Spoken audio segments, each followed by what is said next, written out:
morning mantra.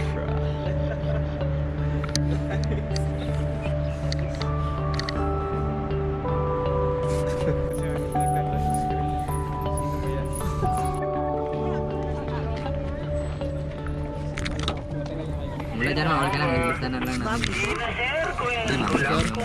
Sir, thank you. Ito sir, Sir Miana. Lagyan naman. Hindi ba? Kita ulit tayo sir. Anong oras kayo nagplano? Lagyan na ulit ako, yeah. Di 8 o'clock in the morning. Lagyan na ulit kayo sa ano? Lagyan na ulit kayo sa ano? Sa 24? Bukas ba? Ito lang kasi Hindi ko lang alam sir. 8 o'clock. Alis na kayo sa 24? Baka. Pero magadak lang sa iba.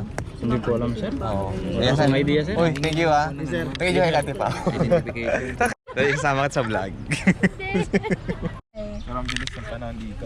Kasi siguro parang almost 5 years na din kami hindi nakikita ni Ate. Ano, nag-sale na ba sa store mo? Mahal ng mga relo.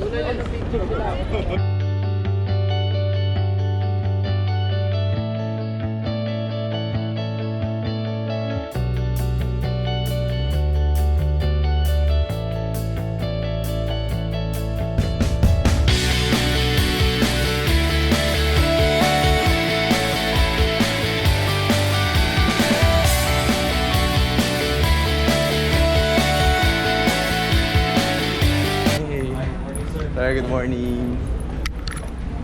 Official yun, bro. Welcome to Brp Davao Del Sur. Good morning.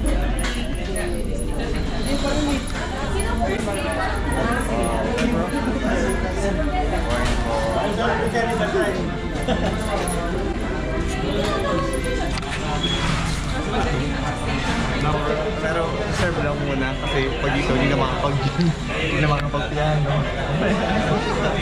Ano? Service donation naman. Your tour guide, Morning. I'm Lieutenant Clemente. I'll be your tour guide for today. With me are PO First Alimeos, Seaman Second Yangko, Seaman Sir, good morning, sir.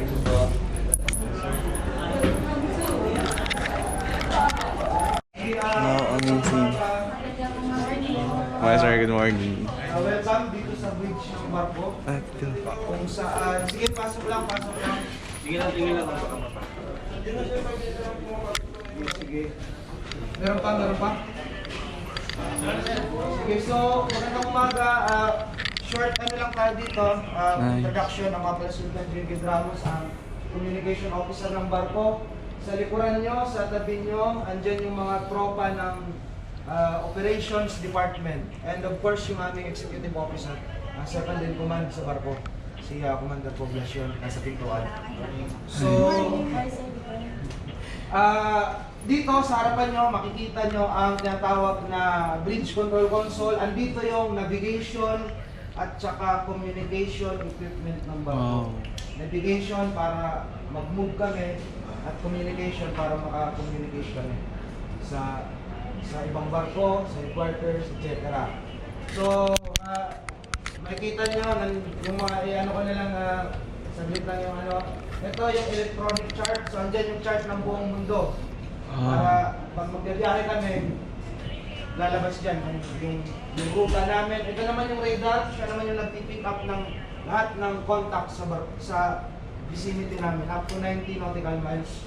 Ito ang aming steers, kumbaga manibela sa kumbaga sasakyan. Ngayon, high-tech na namin. Ito naman yung para sa makina. Kumbaga yung gas, forward ka o matras. Nice. Yung ISMS, andito lahat ng switch ng lahat ng ilaw sa barko andito. Yung alarm, may fire detection kami. Lahat ng kwarto sa barko is may fire alarm system. Merong smoke detector, heat detector, flame detector. So, lahat yan meron. So, ang off limits lang sa atin na upuan or galawin ang captain's chair. Si CEO lang ang pwede dyan na humawak or anything. Captain's officer. The rest, kung gusto nyo magpakuha ng picture, okay lang. Feel free. May mga katanungan kayo, tanong lang kayo. Wow. What's up, bro? Galing. Yan naman, duty. What's up? Hi, sir. Good morning po. Christian.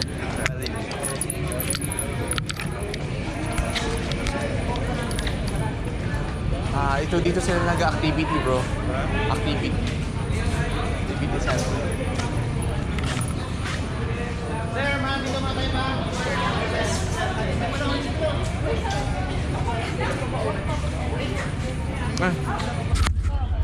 Kita. Oo nga eh. Ito bro. Uy, naiwan na kayo bro ah. See you bro. Mamaya? Sige, I'll try. Ito po si Sir Mike, my friend. Engineer from Navy. Hello. Yeah. Christian. Brp Ramon Trace Alcaraz, po. Ma'am Ramon Monche, pangalan ng barko. Okay. Nickname ng Barko. Nice. Amazing. Mga bata pa kayo oh. 3 years na kami. 3 years na din. 3 years? Sa Barko. 3 years, sir. Nice to meet you, sir. Nice to meet you. Ensign Krishna Pulido, Philippine Navy. I'm from San Miguel, Surigao del Sur. I'm Bisaya. Bisaya po. Bisaya ba? Saya. Yun po, ngayon po nandito tayo sa wardroom. Pero before ko sabihin kung saan nanggaling yung wardroom na term, Brp Ramon Alcaraz is named after Commodore Ramon Alcaraz, a very successful commanding officer way back in World War II. He was very successful in bringing down Japanese dive bombers, and he was the one who started or conceptualized Philippine Marine Corps. Wow. Pattern after US Marine Corps. So siya po yung nagsimula noon. In recognition, this ship was named.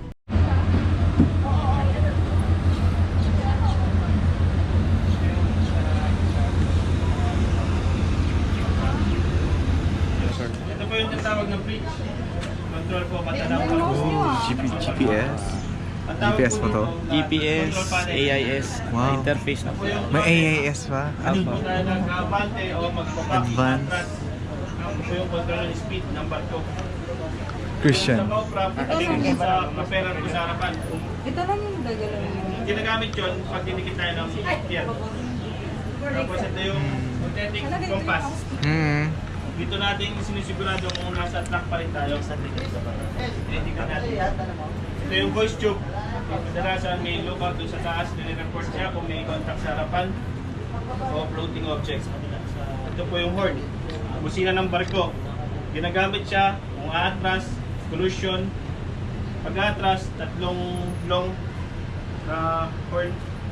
Tapos, ito po yung dating steering wheel na malaki. Ngayon po, steering stick na lang po siya. Steering stick na. Nagbabago talaga, no? Amazing. Hydraulic na po. Konting galaw lang po. Malaki na yung likod niya. Tapos ito po yung AIS, Automatic Information System. Ito po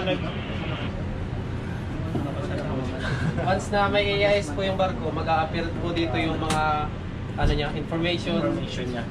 Makikita nyo kung saan siya galing, ilang speed niya, kung saan siya papunta. May black box dito sir, nakatago lang. Yan po, destination niya. Ito yung GPS. Parang GPS po. Ito po yung nakikita yung na road na to. Ito po yung ginawa naming daan. Dito kayo galing. Sri Lanka. Tapos, Kumbaga sa Kung napapansin nyo po, puro liko-liko. Iniwasan po namin dyan yung mababaw. ito yung walang yung ano lang yung, What's yung sa South China water Sea? level. Hindi nyo pwedeng. Pwede pandamaan. Kasi mababaw. Pwede naman din, pwede naman din. Pero kung dadaan kayo dito, Sa West Philippine magka-crush Sea. kayo. Pwede pandamaan. Saan po? Dito, mag-ano Opo. yung balcon nyo. Tapos yung sa likod po, yun po yung radar. Kung saan si Simon de la Cruz. Sa Laguna. Ang range po ng detect ng radar natin is 96 nautical miles. Nakikita na po natin yung mga contact natin. Tapos po pala. Hindi yan po. Tapos So, Brp Ramon Alcaraz, garbing po dito sa baril natin na makikita natin sa harap. Ito po yung Mark 75, 76 mm 62 caliber auto-Melara gun. Ito po yung main battery namin kung tawagin na aboard sa barko natin ngayon sa Philippine Navy. Ito po yung pinakamalakas na baril na aboard dito sa atin. Makikita dito sa harap. May layo po siyang abot ng kanyang pag pumutok po siya may layo po ng 16 kilometers. Tapos lumalabas po siya ng bala ng mahigit kumulang 80 rounds per minute. 80 rounds per minute yung nilalabas niya na bala. Tapos kung makikita niyo po sa harapan, ito po yung kanyang bala. Parang hinati na lang po namin para malalaman natin kung ano yung nasa loob niya. Kung makikita nyo, may bigat po siya na nasa 12.3 kilograms. Kanyang bigat. Ginagamit po namin itong bala for training exercise, gunix. Ito po yung tinatawag na target practice, yung kulay blue yung kanyang projectile. Ito yung makikita nyo, yung kabuuan ng cartridge niya. Yung kulay itim naman makikita nyo yung kanyang pulbura, parang pellets. Yan. Ito ang ano niya? Yes sir. Pulbura yun. Pulbura pala yan. Ang warhead niya? Yan sir, yung projectile na ito sa harap sir. May mga fuse sa harap yung kulay blue. Parang ano lang po, bala lang ng 45. Malaki lang na version. Laking version lang po siya. Yan din po yung concept. Kung nakikita nyo yung revolver, parang ganun yung ano niyan, design pag mag-load kami. Dipula. Parang dipula po siya nilolo doon sa revolving magazine sa loob. Napapire po siya sa remote, through remote. 16 kilometers or 10 nautical miles. Ang layo ng abot ng kanyang projectile pag pumuputok po. Ito parang granada rin pag sumabog. Sir. Ako. Sumasabog po sir. Ano ba yan ba? Fuse dyan? Meron niya po sir na Para mas nalayo pala. pag tumatama po siya sir. Merong classification kasi ng bala sir. Meron kasi kaming bala na high explosive pag tumatama po siya. This place po, tawag po namin is baby turf. So, ang nakikita po natin dito, equipment po na ginagamit sa angbrick. Yan po yung naka-install dito sa Foxel. Kung mapapansin nyo, mayroong kulay red, may kulay green. Tapos may dalawa kaming angkla, port anchor, starboard anchor, port means kaliwa, starboard means kanan. Dito rin po in Navy terms, halos karamihan po ng parts ng barko is pinangalanan sa mga ayos. Ganyan yan po, yung butas lang po na ganyan, tawag po namin bulnos. Tapos po yung parang big po dyan na pumakapit po sa main chain, pelican po. Parang people po, parang big na ng pelican. Tapos wildcat, meron din turtleback, mga highway. And then yung primary weapon po ni Onjing, yan yung malaki po na yan is Mark 75, 76mm auto-Melara gun. Ang kalaki po ng amo niyan is, isipin nyo lang yung bore diameter niya, bakit sa 76mm, bore diameter niya is 76mm. So, kasya yung ganun ding size ng amo, malaki din. Then Otto stands for Otero, Turney, Orlando. Si Otero at si Orlando is name po ng shipyards na gumawa ng gun na yan. Tapos yung si Turney is yung founder ng company. Then Melara is an Italian language for gun. So basically, kung Mark 75 natin, yung weapon po ni Kunching is made in Italy. That's all. Thank you.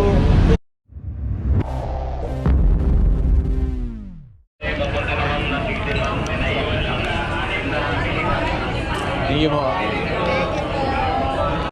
Meet Sir Jazz, my friend, from Philippine. Sige pa, sige. Oh, sige sir. Ako. Ingat po kayo ah. Okay, connect na lang.